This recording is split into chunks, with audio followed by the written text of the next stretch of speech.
예수님과 제자들이 갈릴리에 도착하자 사람들이 크게 환영했습니다. 왜 그랬을까요? 명절에 예루살렘에 갔다가 거기에서 예수께서 하신 놀라운 일을 모두 목격했기 때문이었습니다.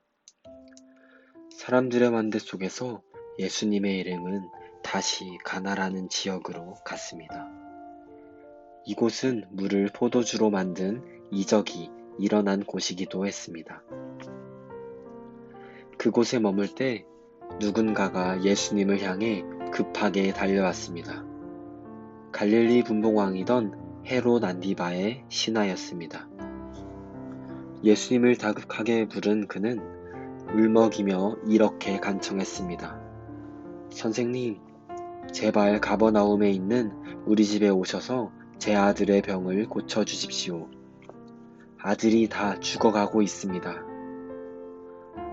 그런데 예수님은 신하가 원하는 대답 대신 엉뚱한 이야기를 하십니다.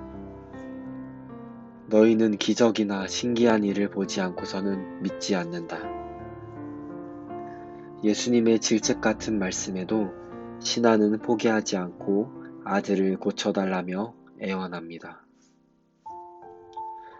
예수님은 다시 말씀하십니다. 가라, 내 아들이 살아있다. 갑작스러운 선포에 신하는 어리둥절합니다. 예수님을 아들에게 데리고 가고 싶은데 같이 가자는 응답 대신 다짜고짜 살아있다는 대답을 들은 것입니다. 잠시 고민하던 신하는 예수님의 말씀대로 집으로 향합니다. 무슨 일이 일어날지 알 수 없었지만 예수님이니 일단 믿어보자는 심정으로 모험을 겁니다. 집으로 가던 신하는 도중에 마중 나온 종들을 만납니다. 종들은 너무나 듣고 싶었던 반가운 소식을 전합니다. 주인님, 아드님이 살았습니다. 자리에서 일어났습니다. 놀란 신하가 치유된 시간을 물으니 예수님께서 선포하신 바로 그 시간이었습니다. 그래서 신하와 모든 가족이 예수를 믿게 되었다는 이야기입니다. 신하는 예수님이 직접 오기를 바랐습니다. 마음만 먹으면 가지 않으려는 예수님을 권력으로 끌고 갈 수도 있었습니다. 하지만 그렇게 하지 않았습니다. 예수님의 말씀을 믿어야 할지 고민했지만 곧 겨자씨 같은 믿음으로 달려갔습니다.